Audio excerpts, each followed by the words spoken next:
I want to ask you a question, and that is, what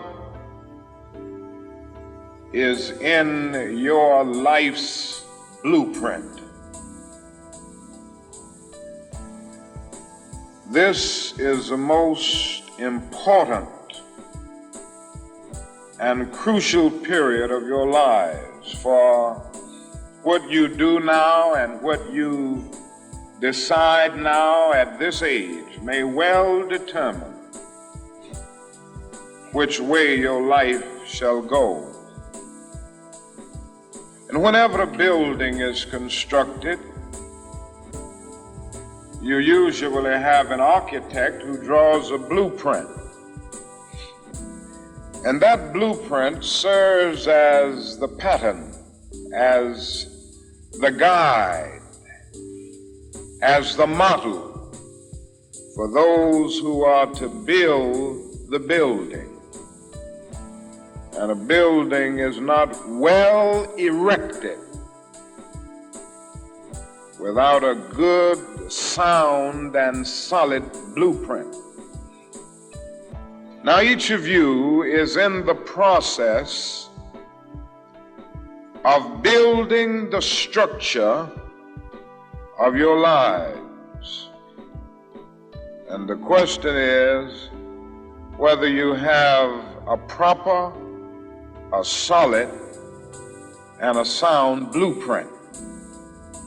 And I want to suggest some of the things that should be in your life's blueprint. Number one in your life's blueprint should be a deep belief in your own dignity, your own worth, and your own somebodyness.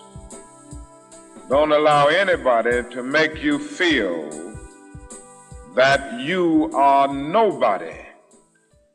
Always feel that you count. Always feel that you have worth. And always feel that your life has ultimate significance. Now that means that you should not be ashamed of your color. You know, it's very unfortunate that in so many instances, our society has placed a stigma on the Negro's color. You know, there are some Negroes who are ashamed of themselves. Don't be ashamed of your color. Don't be ashamed of your biological features. Somehow you must be able to say in your own lives and really believe it, I am black but beautiful, and believe it in your heart.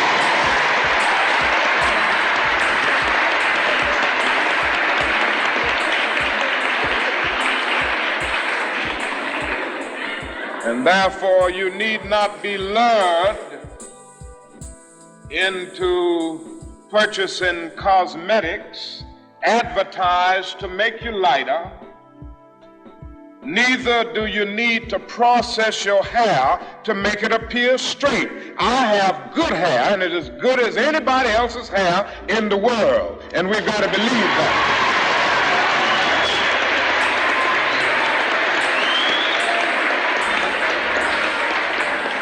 Now, in your life's blueprint, be sure that you have that a principle of somebodyness. Secondly, in your life's blueprint, you must have as a basic principle the determination to achieve excellence in your various fields of endeavor. You're going to be deciding as the days and the years unfold what you will do in life, what your life's work will be. Once you discover what it will be, set out to do it, and to do it well.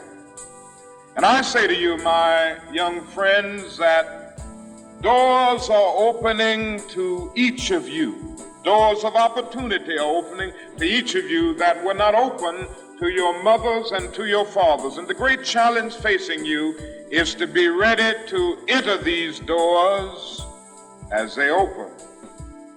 Ralph Waldo Emerson, the great essayist, said in a lecture back in 1871 that if a man can write a better book or preach a better sermon or make a better mousetrap than his neighbor, even if he builds his house in the woods, the world will make a beaten path to his door. That hadn't always been true, but it will become increasingly true.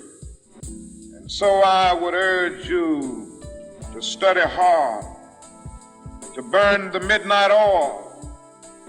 I would say to you, don't drop out of school, and I understand all of the sociological reasons why we often drop out of school.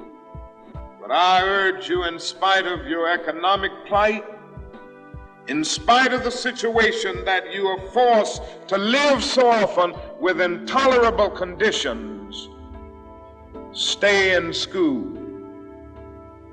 And when you discover what you're going to be in life, set out to do it as if God Almighty called you at this particular moment in history to do it. And just don't set out to do a good Negro job, but do a good job that anybody could do. Don't set out to be just a good Negro doctor, a good Negro lawyer, a good Negro school teacher, a good Negro preacher, a good Negro barber, a beautician, a good Negro skilled laborer. Or if you set out to do that, you have already flunked your matriculation exam for entrance into the University of Integration. Set out to do a good job and do that job so well that the living, the dead, or the unborn couldn't do it any better.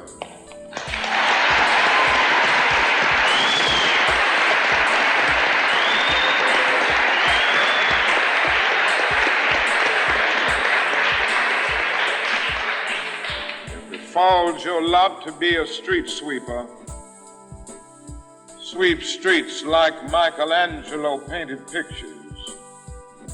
Sweep streets like Beethoven composed music.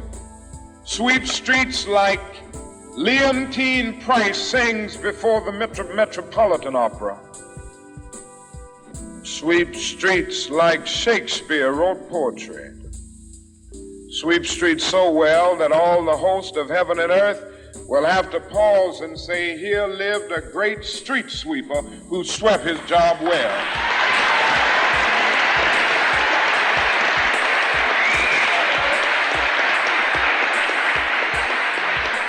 If you can't be a pine on the top of the hill, be a scrub in the valley. But be the best little scrub on the side of the rill. Be a bush if you can't be a tree. If you can't be a highway, just be a trail. If you can't be the sun, be a star. For it isn't by size that you win or you fail. Be the best of whatever you are.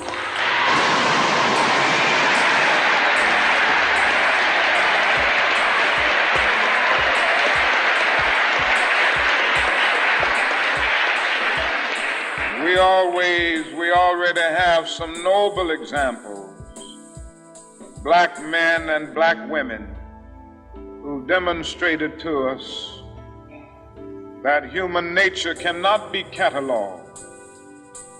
They in their own lives have walked through long and desolate nights of oppression, and yet they've risen up and plunged against cloud-filled nights of affliction, new and blazing stars of inspiration.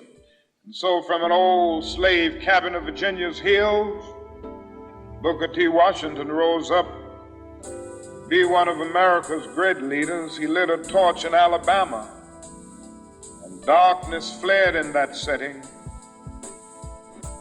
Yes, you should know this because it's in your own city.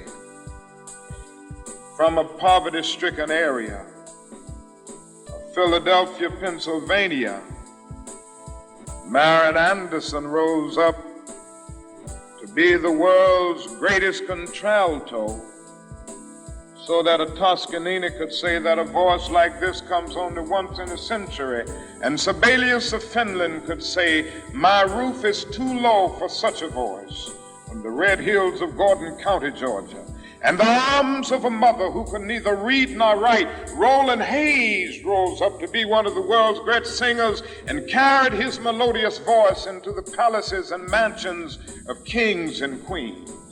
From crippling circumstances, there came a George Washington Carver to carve for himself an imperishable niche in the annals of science.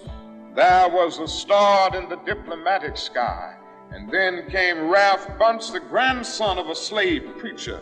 He reached up and grabbed it and allowed it to shine in his life with all of its scintillating beauty. There was a star in the athletic sky. Then came Jackie Robinson in his day and Willie Mays in his day with their powerful bats and their calm spirits. Then came Jesse Owens with his fleet and dashing feet. Then came Joe Louis and Muhammad Ali with their educated fists. All of them came to tell us that we can be somebody, and to justify the conviction of the poet, fleecy locks and black complexion cannot forfeit nature's claim. Skin may differ, but affection dwells in black and white the same. If I were so tall as to reach the pole, or to grasp the ocean at a span, I must be measured by my soul. The mind is the standard of the man. Finally,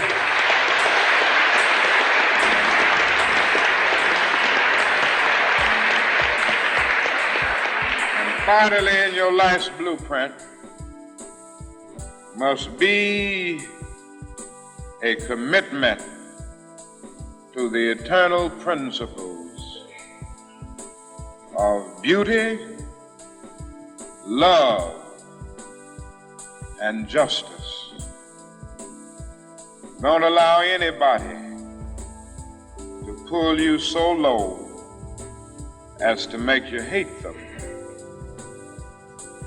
Don't allow anybody to cause you to lose your self-respect to the point that you do not struggle for justice. However young you are, you have a responsibility to seek to make your nation a better nation in which to live. You have a responsibility to seek to make life better for everybody.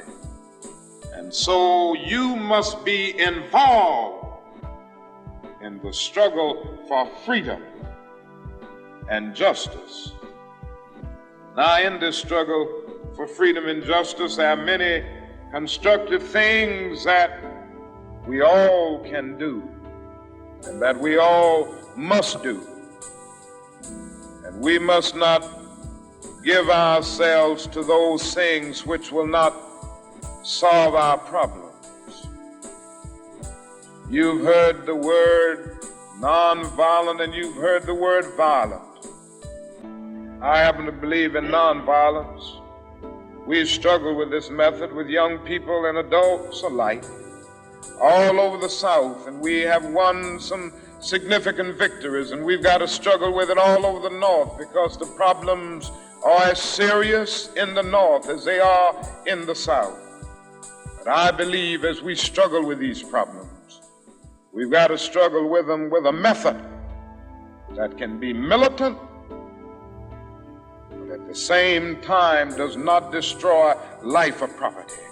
And so our slogan must not be burn, baby, burn. It must be build, baby, build. Organize, baby, organize.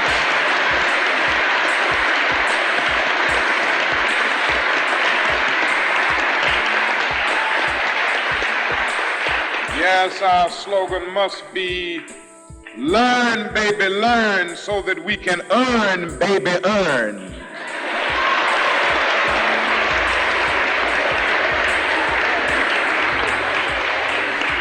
And with a powerful commitment, I believe that we can transform dark yesterdays of injustice into bright tomorrows of justice and humanity.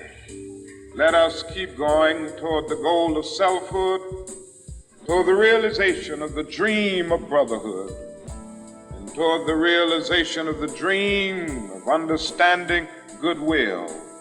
Let nobody stop us. I close by quoting once more the man that the young lady quoted, that magnificent black bard who is now passed on, Langston Hughes. One day he wrote a poem entitled Mother to Son. The mother didn't always have her grammar right, but she uttered words of great symbolic profundity. Well, son, I'll tell you, life for me ain't been no crystal stad. It's had tacks in it, boards torn up, places with no carpet on the floor, bare.